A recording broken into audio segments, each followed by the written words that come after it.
алдардың сиқырлы тоны.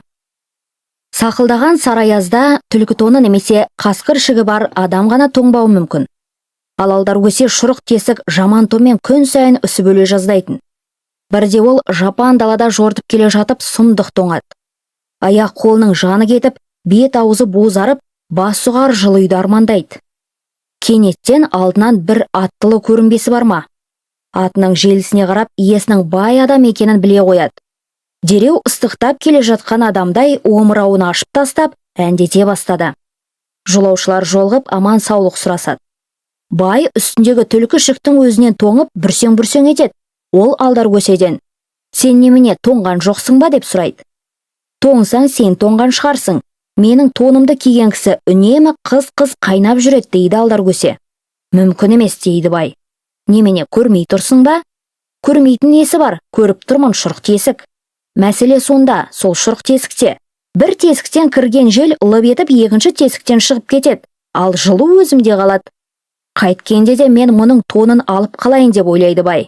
Шіркін, мынаның ішігін қолыма бір түсірсем деп армандайды алдар көсе. «Ішігіңді маған сатсаңшы» дейді бай. «Сатпаймын, мен онсыз үсіп өлемін» дейді алдар. «Үсіп өлмейсің, оның орнына мен саған өз ішігімді беремін. Ол да сондай жылы» дейді бай. Алдар көсе оның ұсынысын құлағына да ілмеген кісідей байға жоғардан қарайды. Бірақ екі көзі байдың түлкі ішігінде. «Ішігімді де берейін, үстіне ақша да қосайын» деп қызықтырады бай. «Маған ақшаның қажеті жоқ.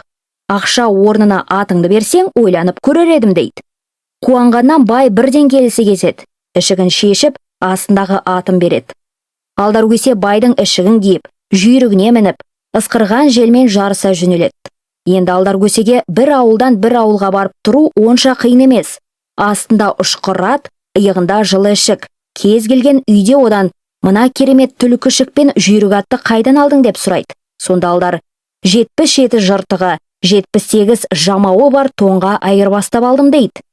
Жаман тоңға жақсы ішігін, қыршаңқы атқа құстай ұшқан жүйрігін айырбастаған ақымақ бай туралы әңгімені естіп, ел мәз болады. Күлкі сәл саябырланған сәтте алдар көсе: «Жолдың алыс жақынын жортқан білет, дәмнің ащы тұшысын тартқан білет» дейді.